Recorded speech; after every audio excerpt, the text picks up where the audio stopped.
కలిసి మరి చిన్న వాక్యాన్ని మనం వినబోతూ ఉన్నాం. మరి ముందుగా దేవుని సేవకురాలు పాస్టర్ గారు దేవుని యొక్క వాక్యాన్ని అందిస్తారు. మనందరం శ్రద్ధగా విందాం.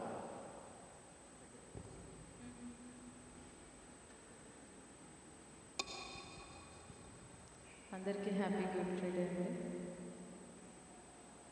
ఏం సంతోషంగా లేదు. మనం ఇది సంతోషించవలసిన దినం, బాధపడవలసిన దినం కాదు కదా. సరే, కొద్ది నిమిషాలు దేవుని వాక్యం మాటలను ధ్యానించుకుందాం. మనం రాత్రి ఏం తీసుకున్నామండి? ప్రభురాత్రి భోజనం తీసుకున్నాం కదా. మనం ఏం మాటలు విన్నాం? పస్కా వధువు గురించి మనము విన్నాం కదా. సో చాలామంది ఆశతో ప్రభురాత్రి భోజనంలో పాల్గొన్నారు. చాలా సంతోషం అనిపించింది మిమ్మల్ని అందరినీ చూసి. దేవుని నిజంగా నేను ఘనపరిచినాను. సో ఈరోజు ఆ పస్కా వధువు గురించి, ఆ యొక్క బలిపశు గురించి కొద్దిగా ఇంకొంచెం లోపలికి వెళ్దామని దేవుని ప్రేరేపణతో నేను ఈ యొక్క ధ్యానాంశంలోనికి మనం అందరం వెళ్దాం.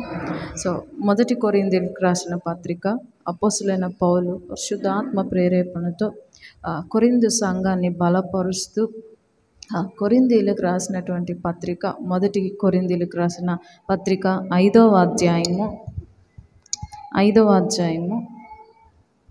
6వ వచనం నుంచి చూస్తే, పులిసిన పిండి కొంచెమైనను ముద్దంతయు పులియ చేయనని మీరెరుగరా? మీరు పులిపిండి లేనివారు కనుక క్రొత్త ముద్ద ఔటకై ఆ పాతదైన పులిపిండిని తీసి పారవేయుడి. ఇంతేకాక క్రీస్తు అను మన పస్కా వధువు వధింపబడెను గనుక పాతదైన పులిపిండితోనైనను దుర్మార్గతయు దుష్టత్వమునను పులిపిండితోనైనను కాకుండా నిష్కాపట్యమును సత్యమునను పులియని రొట్టెతో పండుగ ఆచరింతము. కొరింథు సంఘాన్ని చూసినట్లయితే మొదటిగా వారు అన్యులు, రెండవదిగా వారు విగ్రహారాధికులు. అయితే పౌలు అక్కడ సంఘాన్ని స్థాపించి సువార్తను ప్రకటించి వారిని బలపరిచి ఆయన సువార్త పరిచర్యలో ఎఫెసు ఆ ప్రాంతాల పరిచర్య చేస్తుండగా అక్కడ ఆత్మతో బలపరచబడినటువంటి కొరింథు సంఘంలో ఉన్నటువంటి విశ్వాసుల్లో ఒకళ్ళు కొంతమంది అవిధేయతలోనికి వెళ్ళిపోవడము, జారత్వంలోనికి, అడల్టరీలోనికి అన్నమాట, పాపంలోనికి వెళ్ళిపోయింటుండగా వారు సంఘంలోనే ఉంటుండగా పౌలుకి విశ్వాసంతో ఉన్నటువంటి వాళ్ళు, ఆత్మతో బలపరచబడినటువంటి వాళ్ళు ఏం చేశారంటే తనకి ఈ విషయాన్ని తెలియజేశారు. సంఘంలో ఇలా జరుగుతూ ఉన్నది, కొందరు తప్పిపోయి ఉన్నారు, మరి వారిని మీరు గద్దించాలి కదా, ఈ విషయం ఇలా జరిగింది అని అంటే పౌలు సంఘాన్ని బలపరుస్తూ మీలో కొందరు ఇలా ఉన్నారంట, జారత్వంతో ఉన్నారంట. సో మరి ఉన్నప్పుడు వారిని హెచ్చరించడమైనను లేదా వారితో మాట్లాడమైనను పెద్దలైనను దైవజనులైనను చేయాలి కదా. మీరు అలా ఉండడం సరికాదు. మిమ్మల్ని మీరు ఒకరినొకరు బలపరుచుకుంటూ ఒకరినొకరు హెచ్చరించుకోవడం కూడా చేసుకోవాలి కదా అని మాట్లాడుతూ కొరింథు సంఘానికి ఆయన మాట్లాడుతూ పులియని పిండి ఉదాహరణను తీసుకొని మాట్లాడుతూ వాళ్ళకు ఒక కొత్త పదాన్ని పరిచయం చేస్తున్నాడు. ఏమిటని? క్రీస్తు అను మన పస్కా పశువు అని తెలియజేస్తున్నాడు. అంటే పులిసిన పిండి గురించి ఆ యొక్క ఉపమానంలాగా దాన్ని తీసుకొని, అయితే దీని యొక్క మూల పాఠము అయినటువంటి మూల వాక్యం అయినటువంటిది ఎక్కడ కనబడుతుంది మనకి? మనం రాత్రి చూస్తున్నాం కదా, నిర్గమకాండము 12వ అధ్యాయం కనుక మనం కొద్ది నిమిషాలు ధ్యానించుకుందాం.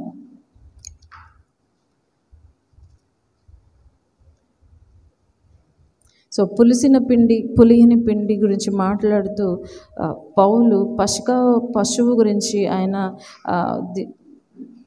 క్రీస్తుని గూర్చి ఆయన ఉపమానపూర్వకంగా దాన్ని పోల్చుతూ మాట్లాడతాడు కదండి. సో అయితే ఈ యొక్క పులియని పిండి యొక్క పరిస్థితి దేవుడు ఎందుకు తీసుకొని వచ్చారు, ఆ ప్రభావము, దాని యొక్క స్థితిగతులు ఏంటిదని కనుక మనం చూసినట్లయితే నిర్గమకాండం 12వ అధ్యాయం మొత్తం కనుక మనం చూసినట్లయితే ఇక్కడ మనకి ఈ యొక్క సారాంశం అంతా మనకి గమనించవచ్చండి. సో మొదటిగా చూసినట్లయితే మోషే అహరోనును దేవుడు పిలిచి, ఇదిగో 430 సంవత్సరములు మీరు బానిసత్వంలో ఉన్నారు, నేను మీ యొక్క భారమును, ఆ యొక్క బానిసత్వం అంతా చూశాను. మిమ్మల్ని ఈరోజు ఇక్కడ నుంచి విడుదల చేస్తానని చెప్పి వారిని పిలిచి, సో మిమ్మల్ని మీరు ప్రతిష్ఠించుకోవాల్సిన సమయం ఇది. ఫరోతో మాట్లాడండి. ఫరో ఎన్నిసార్లు మాట్లాడినా ఆయన ఏమయ్యాడు? వాళ్ళని పోనీయనొల్లలేదు కదా. సో ఫరో యొక్క హృదయ కాఠిన్యతను బట్టి దేవుడు ఏం చేశాడు? తండ్రి తన హృదయమును ఇంకనూ కఠినపరిచి వారిని పోనీయనొల్లకుండా తన హృదయాన్ని కఠినపరిచి చేయడం ద్వారా తన బాహుబలం అంతటిని ఐగుప్తుకి చూపించాలి అని ఆయన తండ్రి అనుకొని ఆ రీతిగా ఆయన ప్రారంభిస్తూ ఇశ్రాయేలీల సర్వ సమాజం అంతటికి ఆయన ఒక ప్రణాళికను, ఒక ఆచరించవలసిన ఒక కట్టడని ఆయన ఇక్కడ తెలియజేస్తున్నాడు. 12వ అధ్యాయంలో మనం చూసినట్లయితే సర్వ సమాజంతో నెల మొదటిలో చెప్తున్నాడు, ఒక్కొక్క కుటుంబానికి ఒక గొర్రె పిల్ల కానీ ఒక మేక పిల్ల కానీ, సో వాళ్ళు కలిగి ఉన్నటువంటి మందలో నుంచి తీసుకొని ఒక్కొక్క ఇంటికి ఒక్కొక్క గొర్రె పిల్లని తీసుకొని, చాలకపోతే పొరుగువాని లెక్క చొప్పున తీసుకొని భుజించుటకు ప్రతి వానికి వారి యొక్క లిమిట్ అంట, ఎక్కువ అయిపోవడం కాదు, వారి యొక్క పరిస్థితిని బట్టి వారు ఎంత తినగలరో వారి యొక్క కెపాసిటీని బట్టి మాత్రమే ఎక్కువ వండేసుకోమని ప్రభు చెప్పట్లు. చూడండి, ప్రతిదీ కూడా చాలా సిస్టమేటిక్గా దేవుడు మాట్లాడతాడు ఈ 12వ అధ్యాయంలో. ఎక్కడ కూడా ఇంచు కూడా ఇంత కూడా మనం చాలా వేస్ట్గా పడేస్తాం కదా, ఎక్కడ కూడా వేస్ట్ అవ్వకుండా దేవుడు చాలా కట్టడతో కూడినటువంటి ఆజ్ఞలు ఇశ్రాయేలీలకు తెలియజేస్తూ ఉన్నాడు.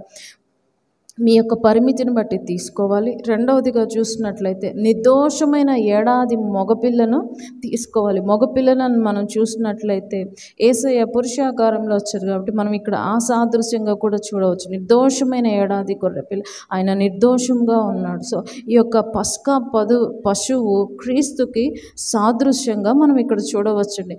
గొర్రెలలో నుండి అయినా మేకలలో నుండి అయినను తీసుకోవచ్చు. ఈ నెల 14వ దినము వరకు మీరు దానిని ఉంచుకొనవలెను. నెల ప్రారంభంలో దేవుడి యొక్క కట్టడలన్నీ చెప్తూ 14 దినముల వరకు 14 రోజుల వరకు దానిని ఉంచుకొని ఆ తర్వాత 14వ రోజు సాయంత్రము దానిని చంపి దాని రక్తమును కొంచెం తీసుకొని మీ ఇండ్ల యొక్క ద్వారమునకు 2 కమ్ములు నిలువు కమ్ములకు ఎలా చేయాలంటే హిస్సోపు యొక్క కుంచెను తీసుకొని, నెక్స్ట్ పేజ్లో ఉంటుంది, హిస్సోపు యొక్క కుంచెను తీసుకుని ఆ రక్తంలో ముంచి ఆ 2 నిలువు కమ్ములకి పూసి, ఏమనుంది దాని నిలువు కమ్ములకి పూసి నిలువు కమ్ములకి పూసి తర్వాత ఏం చేయాలి? దాని మీద చల్లి ఆ రాత్రియే వారు అగ్ని చేత కాల్చబడిన మాంసమును పొంగని రొట్టెలను వారు తినవలెను. దేనితో తినాలంట? చేదు కూరలతో దాన్ని తినవలెను. సో మీకు ఇది 7 మాటల్లో వస్తుంది, నేను మళ్ళీ కలిసిపోతుంది. సో చేదు కూరలతో ఎందుకు తినవలెనో మనము 7 మాటల్లో చూడవచ్చు దీన్ని. సో దాని తలను, దాని కాళ్ళను, ఆ యొక్క బాడీ పార్ట్స్ని అంతటి దాన్ని ఎలా తీసుకొని తినాలి, ఒకవేళ ఉడికిందైతే ఎలా తినాలి, ఉడకకపోతే సరిగా ఉడకక నీళ్లతో కలిసిపోయిందైతే ఎలా తినాలి, ఒకవేళ అందరు తినగా కుటుంబ సభ్యులంతా తినగా మిగిలిపోతే దాన్ని రాత్రంతా కాల్చివేసేయాలి. అలాగే దేవుడు చాలా ఇన్స్ట్రక్షన్స్ ఇస్తున్నాడు అనమాట. ఆ పస్కాని ఎలా ఆచరించాలని తెలియచెప్తూ ఇది ఏంటిదంట 11వ వచనం చివరిగా ఉంటుంది, ఇది యెహోవాకు పస్కా బలి అని చెప్తున్నారు. పస్కా బలి. సో ఆ రాత్రి నేను ఐగుప్తు దేశమందు సంచరించి ఐగుప్తు దేశమందులి మనుషులలోనే కానీ జంతువులలోనే కానీ తొలి సంతతిని హతము చేసి, మాట చూడండి ఇక్కడ, ఐగుప్తు దేవతలందరికీ తీర్పు తీర్చేదను. దేవుడు చాలా చక్కగా తెలియజేస్తూ ఉన్నాడండి ఈ మాటలు. మనం కొంచెం లోపలికి కనుక గమనిస్తే, సో మీరు ఈ రీతిగా ఎలా తినాలి, తినవలసిన విధం, వండవలసిన విధం చెప్పారు. తర్వాత తినాల్సింది ఎలాగంట, నడుంకి కట్టుకొని చెప్పులు తొడుక్కొని మీ కర్ర చేత ఇలా చేత పట్టుకొని, ఎట్లా ఉంటుంది ఆ పరిస్థితి ఏంటి, ఎక్కడికో బయటికి ప్రయాణం అయ్యేటప్పుడు ఆ రీతిగా సిద్ధపడతారు. అవునండి, నడుంకి కట్టుకొని చెప్పులు జోళ్ళు తొడిగించుకొని కర్ర చేత పట్టుకుని, అంటే వాళ్ళు బయటికి ప్రయాణం అవుతున్నట్టు అర్థం. ఆ రీతిగా కంగారుగా దాన్ని, సో అర్జెంటుగా బయటికి పోవాలంటే ఎలా ఫాస్ట్గా తింటామో అలాగ త్వరపడుచు దానిని తినవలెను. ఇది ఏంటిదంట? పస్కా బలి, దేవుని యొక్క పస్కా బలి. సో ఆ రాత్రి నేనేం చేయబోతున్నానో తెలుసా?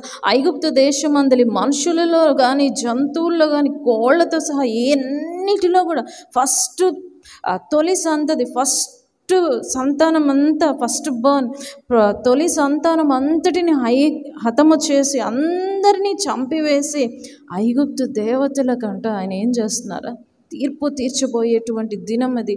సో ఆ రాత్రి 14వ దినము సాయంత్రము వారు ఆ యొక్క పస్కా బలిని, పులియని రొట్టెలను, ఇంకా వధువును పశువును వారు వధించి దానిని తిని ఆ యొక్క రక్తమును ఇంట్లో ద్వారమందిరంలోకి పూసుకొని లోపలికి వెళ్ళి తలుపులు వేసుకున్న తర్వాత ఇంకా బయటికి ఆ రాత్రంతా కూడా ఎంత మాత్రమో బయటికి రాకూడదు అని ప్రభు ఇన్స్ట్రక్షన్స్ ఇచ్చాక ఎవరు తినాలి, ఎలా తినాలి. సో నెక్స్ట్ 14లో చూస్తే 7వ దినము నుంచి 7 దినములు పులిని రొట్టెలు తినాలి. అంటే 14 + 7 21 దినములు వారి ఆ రీతిగా ఆచరించిన తర్వాత అన్యుడైతే ఎలా తినాలి, వాళ్ళ దగ్గర బానిసలు ఉంటే వారు తినచ్చా తినకూడదా, ఆ యొక్క ఇన్స్ట్రక్షన్స్ అంతా ఎలా ఆచరించాలని ప్రభు తెలియచేస్తూ 21వ మాట నుంచి మనం చూసినట్లయితే మీ కుటుంబం చొప్పున మందలో నుండి పిల్లను తీసుకొని పస్కా పశువును వధించుడి, కుంచెలో నుంచి రక్తం తీసుకొని దానికి మందిరంకు పూసి. సో అంటే ఈ రీతిగా ఎలా పాల్గొనాలి పస్కాలో అని ప్రభువు తెలియచేస్తూ ఇది మీకు తరతరాలుగా ఉండాలి.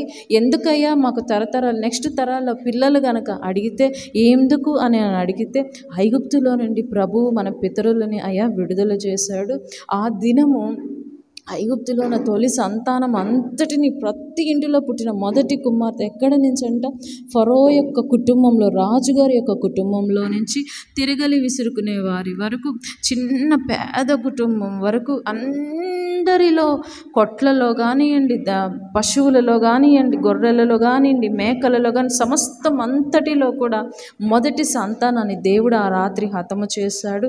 అయితే మన యొక్క కుటుంబాలని దేవుడు మన పితరులకు ఇచ్చిన వాగ్దానంను బట్టి మనల్ని జ్ఞాపకం చేసుకుని ఆ రోజు సంహారకుడు మన కుటుంబాల్లో, మన గృహాలలో చొరబడకుండా దేవుడు మనల్ని కాచుటకు జ్ఞాపకార్థంగా ఆ యొక్క గొర్రెపిల్లను వధించి, నిర్దోషమైన గొర్రెపిల్లను వధించి దాని యొక్క రక్తమును మన గుమ్మంలోకి పూసుకున్నాము. సో ఈ రీతిగా ఇది దేవునికి పస్కా బలి అని మీరు మీ పిల్లలకి తరతరాలకి మీరు దీనిని జ్ఞాపకం చేసుకుంటూ ఒక కట్టడగా ఆచరించాలి అని ప్రభువు తండ్రి ఇశ్రాయేలీయులకి ఒక ఆజ్ఞను, ఒక కట్టడను తెలియజేస్తున్నారు. సో ఈ రీతిగా దాంట్లో ఎలా పాల్గొనాలి అని 28వ వచనం వరకు మనం చూడవచ్చు. అయితే నెక్స్ట్ నుంచి మనం చూసినట్లయితే 29 నుంచి మనం చూసినట్లయితే ఆ అర్ధరాత్రి వేళ ఏం జరిగిందంటండి, సింహాసనం మీద కూర్చున్న ఫరో మొదలుకొని ఖైదీ యొక్క తొలి పిల్ల వరకు మొత్తం ఐగుప్తు దేశంలో ఉన్న పిల్లలు, పశువులు అన్నిటిలో ఉన్నటువంటి ఫస్ట్ ఫ్రూట్, మొదటిగా పుట్టినటువంటి ప్రతి సంతానం అంతటిని ప్రభు ఏం చేశారట, హతము చేశాను. ఆ రాత్రి ఫరో వాళ్ళు వీళ్ళందరూ ఏం చేశారు, మహాఘోష అంట. చూడండి, ఐగుప్తులో మహాఘోష పుట్టిన, మొత్తం రోదనతో నిండిపోయింది. మొత్తం ప్రతి మొదటి సంతానం చనిపోయేసరికి ఐగుప్తు దేశం అంతటిలో మహాఘోష పుట్టాను. అప్పుడు ఏం జరిగిందండి, ఫరో వాళ్ళు, మీరు పోండయ్యా, మీరు మొత్తం మా దేశాన్ని విడిచి మీ దేవునికి బలిచ్చుకుంటానన్నారు కదా, ఆరాధన చేసుకుంటానన్నారు కదా, స్తుతించుకుంటానన్నారు కదా, వెళ్ళిపోండి అని చెప్పి పోతే వాళ్ళ దగ్గర ఉన్న బంగారం ఇచ్చారు, వాళ్ళకి ఏం కావాలో అన్నీ ఇచ్చి మీరు వెళ్ళిపోండి ఇక్కడి నుంచి అన్నారు. ఆ రీతిగా ఐగుప్తీయులను ఇశ్రాయేలీయులు దోచుకున్నారు అని మాట్లాడుతుంది వాక్యంలో. సో ఈ రీతిగా వారు బానిసత్వం నుంచి 430 సంవత్సరముల తర్వాత విముక్తి పొందుకొని 37వ వచనం నుంచి మనం చివరగా 51 వరకు కూడా మనం చూసినట్లయితే దేవుడు వారికి విడుదల కలిగించిన రీతిగా, దేవుడు ఆ రీతిగా పస్కా పండుగను ఎలా ఆచరించాలో, ఆ నైట్ వాళ్ళు వచ్చేసిన తర్వాత వాళ్ళ కొట్లలో ఇంకా ఆ పిండి పులియకుండానే ఉండగా వారు అక్కడి నుంచి బయటకు వచ్చిన తర్వాత ఆ యొక్క పిండితో పులియని రొట్టెలు చేసుకొని ఆ రీతిగా వారు ఐగుప్తు దేశంలో నుండి బయటకు రప్పించినందుకు యెహోవాకు ఆచరింపదగిన రాత్రి అని వారు జ్ఞాపకం చేసుకొనొచ్చు పస్కా పండుగను ఆచరించి దేవుడు ఆ రీతిగా ఇశ్రాయేలీయులకు పస్కా పండుగను గూర్చిన కట్టడను వారికి అనుగ్రహించును. అన్యుడెవ్వరు తినకూడదు. ఇంకా చాలా రకాలుగా సో ఇంకా చాలా కట్టడ ఉన్నది. చూసారు, దీన్ని కనుక మనం చూస్తే యేసుక్రీస్తుకు సాదృశ్యంగా ప్రతిదీ కూడా మనకు కనపడుతుంది. 46వ వచనంలో చూడండి, దానిలో ఒక్క ఎముక అయినా కూడా మీరు విరవకూడదు. మరి లెగ్ పీసులు ఉంటాయి, తింటారు, బోన్స్ విరవకూడదు, విరుగుతాయి కదా, విరవకుండా జాగ్రత్తగా తినాలట. యేసయ్య ఎముకల్లో ఒకటైనా విరవబడిందండి శిలువ మీద? ఇటుపక్క వాళ్ళకి కాళ్ళు కొట్టేశారు కదా. సో ఆ విరవకూడదు అనే దానికి సాదృశ్యంగా, అంటే చూడండి, గమనించండి, పాత నిబంధనలో నుంచి మనం క్రీస్తుని కనుక గమనిస్తే, ఇంకా యెహోవా తండ్రి యొక్క మాటలు, తండ్రి యొక్క మాటలు గమనిస్తే, ఆయన ఎప్పుడు పండగల గురించి మాట్లాడినా ఆచారాలు దేవుడు వారికి ఎందుకు అనుగ్రహించంటే, రాబో కాలంలో జరుగుతున్నటువంటి మేలుల కొరకు, దేవుని యొక్క ప్రణాళికలను గురించి నెరవేర్చుట కొరకు ఇశ్రాయేలీయుల విషయంలో దేవుడు ప్రతిదీ కూడా దృష్టాంతంగా మనకి తెలియజేస్తున్నాడు. వారి జీవితంలో అవన్నీ కూడా మనకి ఎలాగ కనపడుతున్నాయి? ఛాయలుగా కనపడుతున్నాయి. మన రోమపత్రికలో చూసాం కదా, ఇశ్రాయేలీయులు దేవుని యొక్క ప్రతి మాటని వాళ్ళు ఎలా తీసుకున్నారు? అక్షరంగా తీసుకున్నారు. ఇప్పుడు ఈ యొక్క పస్కాని చూసిన రాబో కాలంలో యేసయ్య ఈ యొక్క బలికి సాదృశ్యంగా ఉన్నాడు, ఈ యొక్క గొర్రె పిల్లకి సాదృశ్యంగా ఉన్నాడనే మాట వీరు గ్రహించలేదు. దేవుడు మాకు ఒక పండగ ఇచ్చాడు, పండుగ ఆచరించమన్నాడు, పస్కా బలిని ఆచరించమన్నాడు. పండుగ కిందే చూస్తారు కదా. వాళ్ళకి ఒక 6 పండుగలు ఉన్నాయండి. పులియని రొట్టెల పండుగ ఉంది, పస్కా పండుగ ఉంది, గుడారాల పండుగ ఉంది, పర్ణశాలల పండుగ ఉంది, బూరల పండుగ ఉంది. సో అన్ని పండుగలు ఇప్పటికీ వారు ఆచరిస్తున్నారు. కానీ ఆ పండుగల యొక్క మర్మం ఏంటి? రాకడను గూర్చి, సిద్ధపాటును గూర్చి, కోతల పండుగను గూర్చి, మొదటి ఫ్రూట్, ఫస్ట్ ఫ్రూట్, ఇంట్లో ఏ చెట్టుదైనా మొదటిగా పండింది ఫస్ట్ దేవుని మందిరంలోనికి తీసుకురావాలి. అలాగ ప్రతిదీ కూడా దేవుడు 6 రోజుల్లో ఎందుకు నియమించారు అంటే, వారు దేవుని యందు భయభక్తులు కలిగి ఉండడానికి, రాబో దినములలో క్రీస్తును గూర్చినటువంటి మర్మము వారు అర్థం చేసుకుంటారు అని అనుకున్నారు. కానీ వారు ఎన్నడూ అక్షరార్థంగానే తీసుకున్నారు. కానీ క్రీస్తు వారి ఎదుట ఉన్నా కూడా మాకు ఒక రాజు అంటే రాజు అనుకున్నారు. కానీ ఇలా దీనత్వంగా వచ్చిన ఆయన మాకు రాజు కాదు అని అనుకున్నారు. సో అక్షరార్థంగానే ఇశ్రాయేలీయులు తీసుకున్నారు. కాబట్టి మనం చూసినట్లయితే ఇంకా సో యెహోవాకు ఆచరించినటువంటి యొక్క పస్కా బలిలో మనం గమనించినట్లయితే, ఇశ్రాయేలీయులు దేవునికి ఐగుప్తులో నడిచినట్లుగా కాకుండా, ఐగుప్తులో ఉన్నట్టు 430 సంవత్సరాలు దేవునికి విధేయులై నడిచారంటారా? 430 సంవత్సరాలు దేవునికి విధేయులై నడిచారా? వారు నడిచారా? చెప్పండి.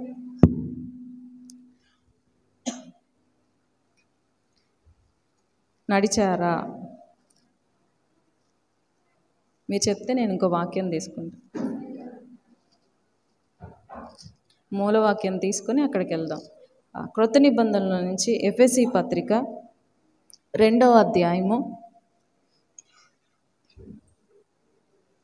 1వ వచనం నుంచి కనుక చూసినట్లయితే, మీ అపరాధముల చేతను పాపముల చేతను మీరు చచ్చిన వారై ఉండగా ఆయన మిమ్మల్ని క్రీస్తుతో కూడా బ్రతికించను.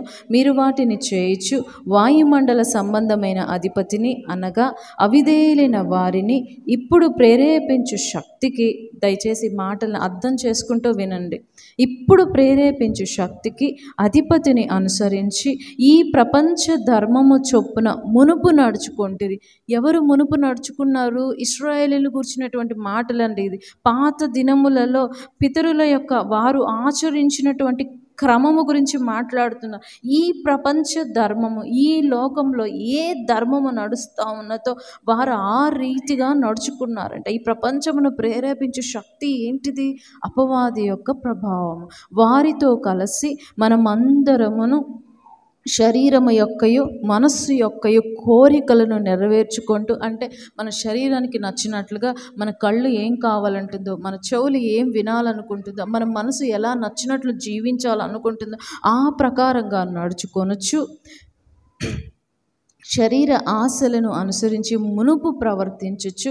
కడమ వారి వలనే స్వభావ సిద్ధంగా, చివరి వారు ఎవరు? ఇశ్రాయేలీయులు ఈ యొక్క వాళ్ళ జర్నీ ఉంది కదా, ప్రయాణం 40 సంవత్సరంలో వారు ఎలా నడుచుకున్నారు? స్వభావ సిద్ధంగా, అంటే ధర్మశాస్త్రాన్ని మనం రోమపత్రికలో ధ్యానించుకున్నాం కదండి. ఆ ప్రకారంగా వారు స్వభావ సిద్ధంగా వారి యొక్క నేచర్ని అనుసరించి పాపముతో కూడినటువంటి స్వభావ సిద్ధంగా వారి యొక్క నేచర్ని బట్టి దైవోగ్రతకు పాత్రులమై ఉంటుంది. అంటే దేవుని యొక్క ఉగ్రతకు పాత్రులమై ఉంటివి. దేవుని యొక్క కోపమునకు పాత్రులంగా ఉన్నటువంటి మనకు ఆయనను దేవుడు కరుణా సంపన్నుడైండి మనము మన అపరాధముల చేత చచ్చిన వారమైండినప్పుడు సైతము మన ఎడల చూపిన తన మహాప్రేమ చేతను క్రీస్తుతో కూడా ఏం చేశారంటండి, బ్రతికించను. కృపచేతనే మనము రక్షించబడి ఉన్నాము. కాబట్టి అపరాధముల చేత చచ్చిన స్థితిలో ఎవరున్నారంట? ఇశ్రాయేలీల పరిస్థితులు ఎలాగున్నాయంట? ఇక రోమపత్రికలో కూడా మనం ఈ మాట చూడవచ్చు. 3వ అధ్యాయం అనుకుంటున్నాను, చూడండి 3వ అధ్యాయం, రైట్, 25వ వచనం అనుకుంటున్నాను.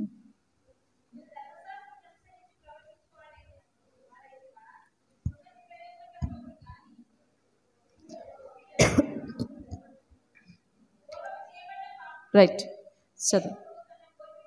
రైట్. పూర్వము చేయబడిన పాపములను దేవుడు తన ఓర్మి వలన ఉపేక్షించినందున ఆయన తన నీతిని కనపరచువలెనని క్రీస్తు యేసు తత్వమందలి రక్తమందలి విశ్వాసము ద్వారా ఆయనను మనకి ఎలా బయలుపరిచారంట? కరుణకు ఆధారముగా తండ్రి మనకి క్రీస్తుని ఎలా కనపరుస్తున్నాడంట? కరుణకు ఆధారముగా మనల్ని కనపరుస్తున్నాడు. ఎందుకు అంటే మనము అపరాధముల చేత చచ్చిన స్థితిలో మనము ఇప్పుడు ఉన్నాం. అయితే పూర్వీకులైనటువంటి ఇశ్రాయేలీలను బట్టి దేవుడు మాట్లాడుతూ వారు ఎలా ఉన్నారంటే ఐగుప్తు దేవతలకు దేవుడు తీర్పు తీర్చాడు. దేవతలకు ఒక్కటే కాదు, ఐగుప్తు ప్రజలందరికీ దేవుడు తీర్పు తీర్చాడు. ఎందుకని?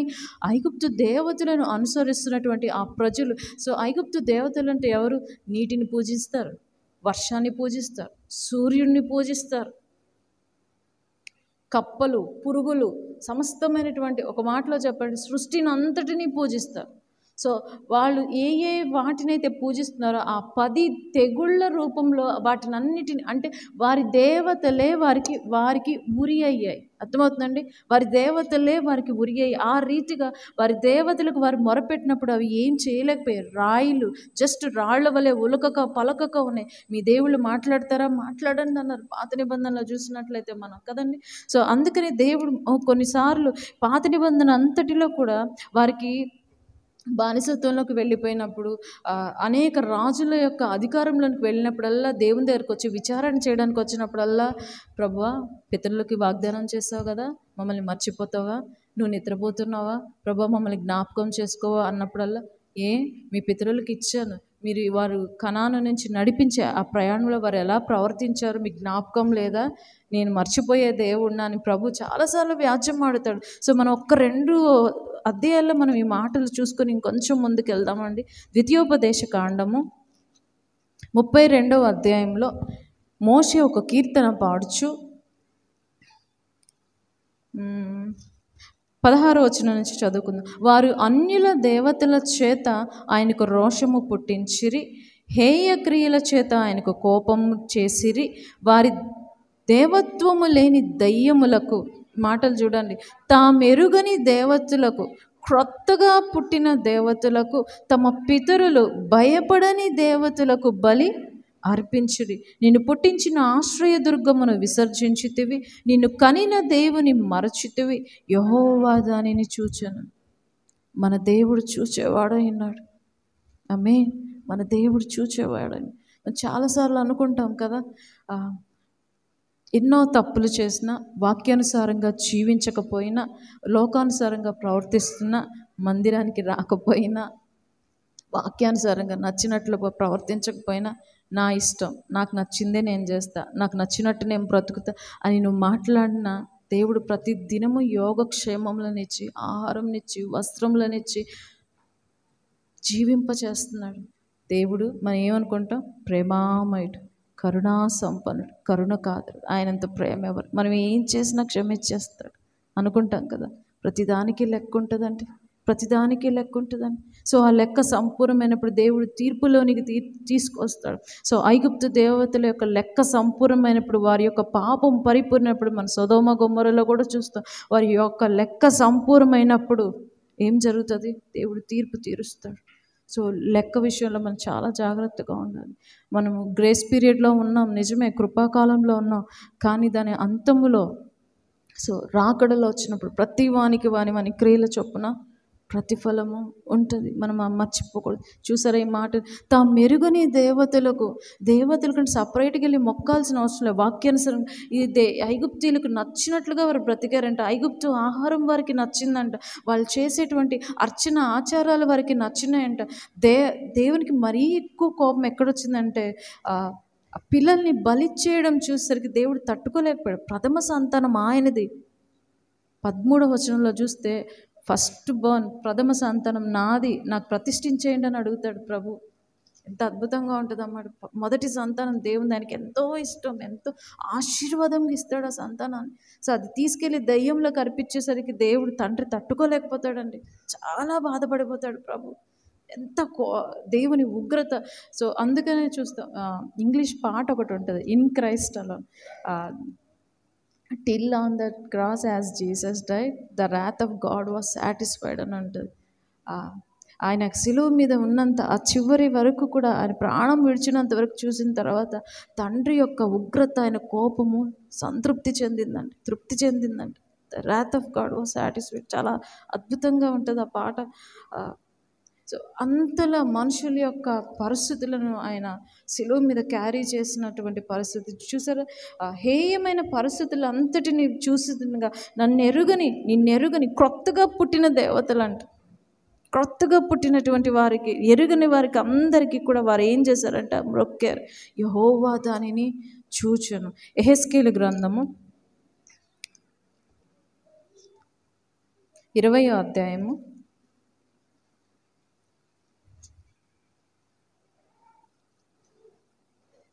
20 నాయిస్ చేయకూడదు పిల్లలు.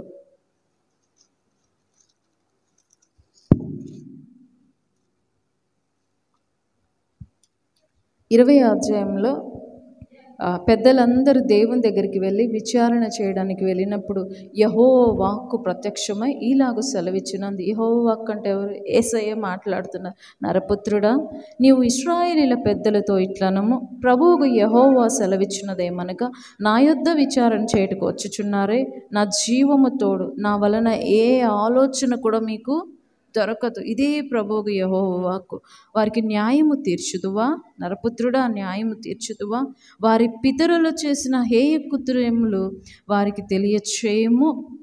ఎట్లనగాని మాట్లాడుతూ, ఇశ్రాయేలీలు ఏర్పరచుకున్నవాడు, యాకోబు సంతతికి ప్రమాణం చేసినవాడు, ఐగుప్తు దేశమందు నన్ను వారికి ప్రత్యక్షపరుచుకొని ప్రమాణం చేసి, నేను మీ దేవుడు, నేను యెహోవానని ప్రకటించిన కాలం. ఎప్పుడది ప్రకటించిన కాలము?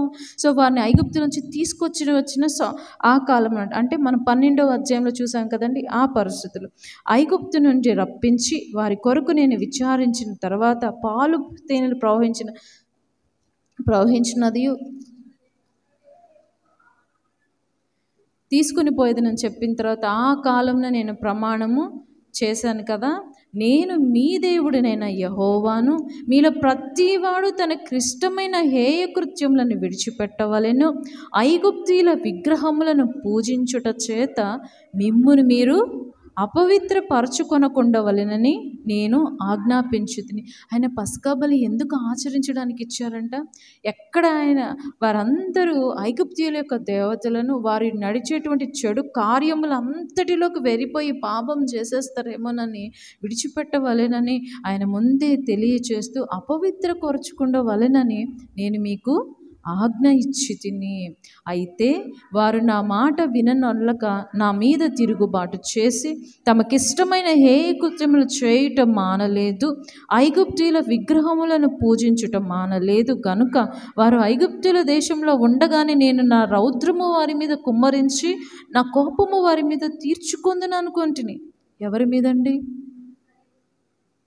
వినాలండి, వాక్యం వినాలి. బైబిల్ తెచ్చుకున్నారా అందరూ? వాక్యం వినాలి. మనం వాక్యంలో నుంచి మనం వివరించుకుంటూ పోతాం. సో వాక్యం చూడకపోతే ఆ రుచి వేరేలా ఉంటుంది, ఏదో చప్పచప్పగా ఉంటుంది. నా మాట విననోళ్ళకు వారు ఏం చేశారంటే, ఆయన మాట వినకుండా తిరుగుబాటు చేయడం వల్ల వాళ్ళు ఎవరి గురించి చెప్తున్నారు ఈ మాట? ప్లీజ్ పాపలో ప్లీజ్ ఇశ్రాయేలీల మీద, ఎవరి మీద అండి? ఆయన ఆయన స్వాస్థ్యం మీద దేవుడు మాట్లాడుతున్నాడు ఈ మాటలు. ఆయన ఇశ్రాయేలీల మీద రౌద్రము కుమ్మరించి, ఆయన కోపమును కుమ్మరించి వారి మీద ఆయన కోపము తీర్చుకుందని అనుకుంటుని. అయితే ఏ అన్యజనుల ఎదుట నన్ను నేను బయలుపరుచుకుంటునో, ఏ అన్యజనుల మధ్య వారు ఉండిరో, ఆ అన్యజనులలో వారున్న అన్యజనులు ఎదుట వారికి నన్ను బయలుపరుచుకొంటిని, నా నామమునకు దూషణ కలగకుండుటకై అలాగూ చేయటం మాని నా ఘనత కొరకు ఐగుప్తు దేశం నుంచి వారిని రప్పించారంట ప్రభు. చూసారా ఎంత అద్భుతంగా ఉందో? ఆయన నామం ఎక్కడ దూషణ పడుతుందో, పితరులకు ఇచ్చిన మాటని నేను తప్పానని అనుకుంటారేమో, వారు చేసిన దోషంను బట్టి దేవుడు వారి మీద విపరీతంగా కోపం తెచ్చుకున్నాను. ఆయన సహించుకుని ఆయన ఏం చేశారంటే, ఆయన నామ ఘనత కొరకు వారిని అక్కడ నుంచి, ఐగుప్తు నుంచి బయటికి, ఆ దాసత్వం నుంచి బయటికి తీసుకొని వచ్చాడంట. ఆయన స్వాస్థ్యమైనా సరే దేవుడేం విడిచిపెట్టడండి. అందుకే ఆయన న్యాయాధిపతి. ప్రతి ఒక్కరికి లెక్క ఉంటుంది. ప్రతి ఒక్కరికి వాని క్రియలను బట్టి ప్రతిఫలము పొందుకుంటారు. సో ఆ నెక్స్ట్ తరాల నుంచి కూడా వారు అవిధేయత చూపడం వలన, విధేయత చూపకపోవడం వలన, అన్యులతో కలిసిపోవడం వలన ఈరోజు ఎంతోమంది మనం నచ్చినట్లు బ్రతకచ్చు, మనకి ఇష్టం వచ్చినట్లు ఉండొచ్చు, ఎవరితోనే కలవచ్చు, తిరగచ్చు, చేయొచ్చు. బట్ తీర్పు దినం అనేది ఒకటి ఉన్నదనేది మనం మర్చిపోరాదు. ఐగుప్తుకు దేవుడు తీర్పు ఇచ్చి, సొదొమ గొమొర్రా తీర్పు ఉన్నది. ఇదివరకే తీర్పు జరిగి ఉన్నదని నూతన నిబంధనలో మనం చూస్తామండి. అపవాది విషయంలో, అనేక తంత్రముల విషయంలో దేవుడు మన జీవితాల్లో ఆయన మన కొరకు ప్రాణం పెట్టాడు. ఆయన మన కొరకు ఎంతగానో ఆయన యాగం చేసినప్పుడు ఆయన పశ్చాత్తాపంతో కూడినటువంటి పరిస్థితులు మన జీవితంలో ఎందుకు రావు? ప్రతి దినము అదే అవిధేయత. ఎన్ని రోజులైందండి మన మధ్యలో కూర్చొని, ఎన్ని రోజులైంది మనం బైబిల్ చదివి, ఎన్ని రోజులైంది ప్రార్థన చేసి, అయినా దేవుడు క్షేమం ఇచ్చాడు, అయినా దేవుడు ఆరోగ్యం ఇచ్చాడు, అయినా దేవుడు మన కుటుంబాల్లో ఏ కొరత, ఏ లేమి లేకుండా 3 పూటలా తినడానికి దేవుడు ఆహారం ఇస్తున్నాడు. ఇంతకు మించి మేలులు. అందుకే ఇశ్రాయేలీయుల యొక్క దృష్టాంతం అంతా కూడా, వారి జీవన విధానం అంతా, ఆ ఛాయ అంతా కూడా రాబో దినములలో మనకి మేలు కలుగుట కొరకే వారి యొక్క జీవన విధానం. ఎందుకయ్యా ఇశ్రాయేలీయుల చరిత్ర అంటే, మన జీవితంలో ఆ రీతిగా తప్పిపోకుండా మన జీవితంలో సరిచేసుకొని మనం ఒక క్రమమైన మార్గంలో నడుచుట కొరకే దేవుడు మనకి ఆ కట్టడలను, ఆ జీవన విధానాన్ని మనకి తెలియచేసినాడు. సో ఇశ్రాయేలీయులు ఆచరించినటువంటి పస్కా అంటే అర్థం ఏంటి? దాటిపోవుట. సో మన సంహార దూత ఆ యొక్క గృహములను దాటిపోవాలంటే ఆ రక్తము ద్వార మందిరములకు పూసి ఉండాలి. సో సంహారకుడు దాటిపోట, పాస్ ఓవర్. సో దాటిపోవట. సో కాబట్టి ఆ పస్కా పశువు కదా. సో ప్రభువు క్రీస్తు ఆ యొక్క వధువుకి క్రీస్తు ఆ యొక్క నిర్దోషమైన గొర్రెపిల్లకి సాదృశ్యంగా కనపడుతున్నాడు. పులియని రొట్టెకి కూడా ఆయన సాదృశ్యంగా, ఆయన శరీరము మనకి సాదృశ్యంగా మనకి కనపడుతూ ఉంది. అంటే నిర్దోషమైన, నిష్కాపట్యమైనటువంటిది, సత్యముతో కూడినటువంటిది. సో ఎక్కడైతే దుర్మార్గత కానివ్వండి, దుష్టత్వమైనటువంటి పులిసిన పిండి మనలో ఉన్నట్లయితే, కొంచెము ముద్ద, ఇంత ముద్ద ఉన్నది పులిసింది, మరి ఈ రోజుల్లో ఫ్రిడ్జ్లు ఉన్నాయి, మనం 3 రోజులేంటి, వారం కూడా పెడతాం మిగిలితే, ఈ ముద్ద ఉంటుంది. అప్పుడు అది ఎలా ఉంటుంది? కొంచెం ఇలా వారం పెట్టి చూడండి, చపాతీ పిండి కొంచెం ఇలా గుచ్చారనుకోండి చేత్తో ఇట్లా అన్నప్పుడు ఏంటి, కొంచెం స్పాంజీలాగా వస్తుంది, గుల్ల కింద వస్తుంది. అవునండి, గుల్ల కింద వస్తుంది. బేకరీలో దాన్ని ఏమంటాం మనము? పఫ్ఫులు తింటారా? ఎగ్ పఫ్ఫులు తింటారు కదా, వెజ్ పఫ్ఫులు తింటారు. అది లేయర్స్ కింద, పొరలు కింద వస్తుంది. అలా రావాలంటే ఏం చేస్తారు? ఈస్ట్ కలుపుతారు. అవునా, ఈస్ట్ కలుపుతారు. లేకపోతే ఒక 2 రోజులు, ఇప్పుడు బటర్ నాన్ ఉంది, 2 రోజులు పిండిని దాదాపు వారం రోజులు పెడతారు. దాన్ని ఫ్రిడ్జ్లో పెట్టినప్పుడు అది బాగా గుల్ల కింద, స్పాంజ్ కింద వస్తుంది. అప్పుడు అది పొరల కింద వస్తుంది. సో అప్పుడు అది ఏం పిండి? అది పులిసిన పిండి. ఇప్పుడు ఫ్రెష్గా, ఇప్పుడు మనం పిండి, 1 కప్పు పిండి తీసుకొని మనం కలిపామనుకోండి, అదే దాని టేస్ట్ ఎలా ఉంటుంది? తీయగా ఉంటుంది. పులిసిన పిండి ఎలా ఉంటుంది? కొంచెం, ఇప్పుడు పెరుగు కలిపినప్పుడు ఎలా ఉంటుంది? కొంచెం పుల్లగా ఉంటుంది. అవునా? ఇప్పుడు ఈ కొంచెం పులిసిన పిండిని తీసుకొని ఫ్రెష్గా కలిపిన పిండిలో మనం కలిపి ఒక అరగంట వదిలితే ఈ పిండి అంతా ఏమవుతుంది? పులిసిపోతుంది. సో కాబట్టి అలా తీసుకొని పౌలు చెప్తూ మీలో ఒకరు త్రోవ తప్పి ఉన్నారు. సో ఒక్కరిని మీరు పోనీలే పాస్టర్ గారు చూసుకుంటారులే, పెద్దలు చూసుకుంటారులే, ఎవరో ఒకరు మాట్లాడతారులే అని కాదు. ఒకరినొకరు బలపరచుకోండి, ఒకరినొకరు హెచ్చరించుకోండి. ఆ ఒక్కరిని చూసి ఎవరు మాట్లాడట్లా, ఉలకట్లా, పలకట్లా అంటే నెక్స్ట్ ఇంకొకరు తప్పు చేస్తారు, నెక్స్ట్ ఇంకొకరు, అలా సంఘం అంతా చెడిపోతుంది. సో అందరూ బలహీన పడిపోతారు, అందరూ పరిశుద్ధాత్మ సహవాసాన్ని కోల్పోతారు. సో దేవుడు మన కొరకు ఆయన ప్రాణాన్ని పెట్టారు అని ఆయన జ్ఞాపకం చేస్తూ 12వ అధ్యాయం నిర్గమకాండంలోనికి తీసుకుని వెళ్ళిపోయి అసలు ఎలా జరిగింది, క్రీస్తుని ఎలా సాదృశ్యంగా పోల్చుతూ అదే 14వ దినమున యేసయ్య అదే అబీబు నెలలో 14వ దినమున సాయంత్రం కాలమున కొంచెం ముందుగా ఆయన సేమ్ ఆ గొర్రెపిల్లని ఎలాగ వధించిన ఆ సమయానికి అదే సమయమున ఆయన కూడా వధించబడు అనేక రకాల పోలికలు ఉన్నాయండి. నేను చెప్పలేదు, నేను తీసుకోలేదు, అంత లోపలికి పోలేదు, మీరు వివరిస్తారు కదా. అదే రీతిగా ఆయన వధించబడము, మన కొరకు త్యాగం చేయబడడం మనం గమనిస్తాం. ఆ యొక్క దేవతల యొక్క తీర్పును మనం గనక చూసినట్లయితే, వారు తినే విధానం కనుక మనం చూసినట్లయితే, దేవుని యొక్క రాకడకు గుర్తుగా ఈ లోకంలో ఆ ఆచారములతో కూడినటువంటి పరిస్థితుల్లో ఇప్పుడు చూడండి 40 దినాలు ఉపవాసం ఉండే వాళ్ళు ఉన్నారు. వీటన్నిటి వల్ల మన జీవితాలు మార్చబడతాయంటే నిజమే, ప్రయోజనమే, మంచిది. అలా కాకుండా ఒక ఆచారంతో కూడినటువంటి భక్తి. మనం యేసయ్య ఒక ఉపమానం చెప్పారు కదా, గోధుమలు గురిగింజలు ఎట్ ఏ టైం పెరుగుతాయి, బట్ టైం వచ్చినప్పుడు, రైట్ టైం వచ్చినప్పుడు, కోతకు సమయం వచ్చిన ఏమవుతాయంట, మిగతావన్నీ కూర్చబడి బస్తాలోకి ఎత్తబడతారు మిషన్ దగ్గరికి వెళ్ళడానికి. అవునండి. సో టైం వచ్చేవరకు సంఘం అంతా ఒకే రీతిగా ఉంటుంది. విశ్వాసులు ఉన్నారు. ఉదాహరణకు చూడు, మళ్ళీ వేరేగా అనుకోవద్దే, మనం అందరం క్రైస్తవులమే, అందరం విశ్వాసులమే అని అంట. కానీ అందరూ విశ్వాసులు కాదు, అందరూ క్రీస్తుతో కూడా నడిచేవారు కారు, అందరూ క్రీస్తుని సారూప్యంగా రూపాంతర అనుభవంలో నడిచేవారు కాదు. క్రీస్తుతో కూడా నడవంటే వాక్యానుసారంగా జీవించడము, ఆయనను మన ఇమేజ్గా ప్రతిబింబంగా మనము కనపరచడము, క్రీస్తు యొక్క ప్రేమను మనము కనపరచడము. సో మన క్రియల్లో, మన మాటల్లో, మన చేతి పనుల్లో, అన్ని విషయంలో క్రీస్తు పోలికగా మనం కనపడాలి. అలా మనం కనపరుచుకుంటున్నాము. ఆయన ఆత్మ కలిగిన వారు ఆయన పరిశుద్ధుడు కనుక మనము పరిశుద్ధంగా జీవించాలి. ఎంతగా మనం పరిశుద్ధంగా ఉన్నాం, వాక్యానుసారంగా ఎంతగా జీవిస్తున్నాం, క్రియల్లో క్రీస్తుని కనపరుస్తున్నామా, ఇవన్నీ కూడా మనం ప్రతి దినము కూడా చెక్ చేసుకుంటూ ఉండాలి. ప్రతి దినము కూడా మనల్ని మనం సరి చేసుకుంటూ రాకడ కొరకు. సో ఆ దినము రాబోతూ ఉన్నది, దేవుని యొక్క దినము, తీర్పు తీర్చబో దినము రాబోతూ ఉన్నది. పర్లేదు, 2000 సంవత్సరాల నుంచి చెప్తానే ఉన్నారని, పర్లేదు, నెక్స్ట్ జనరేషన్, మా పిల్లలు ఏమో తెలీదు, మాది గడిచిపోతుంది. బట్ తీర్పులోనికి వచ్చినప్పుడు మన 60 సంవత్సరాలు మొత్తం స్క్రీన్ మీద మొత్తం వచ్చేస్తుంది. లెక్కకి కూర్చుంటాడు యేసయ్య, ఎలా కూర్చుంటాడు యేసయ్య కూర్చొని మన బుక్, మన ఆ జీవగ్రంథం పేరు తీసి మన పేరు చేసినప్పుడు మొత్తం మనం ఎలా జీవించామో, మన బ్రతుకు, మన లైఫ్ స్టైల్ మొత్తం వచ్చేస్తుంది. ఆ 4 గోడలకు మధ్య కూర్చున్నప్పుడు ఏం చేసాం, ఫోన్లో ఏం చేసాం, బయట అందరి మధ్య ఉన్నప్పుడు ఏం చేసాం, అన్నీ కనపడిపోతాయి. నేను ఇలా చేయలేదు ప్రభా, నేను ఇలా అనుకోలేదు ప్రభా, నేను ఇది తప్పు అనుకోలేదు ప్రభా. కుదరదు, అవన్నీ కుదరవు. క్రమమైన ప్రార్థన జీవితం ఉండాలి, వాక్యానుసారమైన జీవితం ఉండాలి, ప్రతి దినము కూడా దేవునితో సహవాసం ఉండాలి. ప్రభురాత్రి భోజనం, ఆయన శరీరమును, ఆయన రక్తమును మెడతెగక, మానక, నిర్లక్ష్యంగా, అయోగ్యంగా కాకుండా ఆయనతో సహవాసంలో ఉండేటకు మనకి జ్ఞాపకార్థంగా, సూచనగా, దాన్ని ప్రతి మనకి సమయం వచ్చినప్పుడల్లా మనం దాన్ని తీసుకొనేటకు ఇష్టముతోనూ పరిశుద్ధపరుచుకుంటూ తీసుకోవాలి.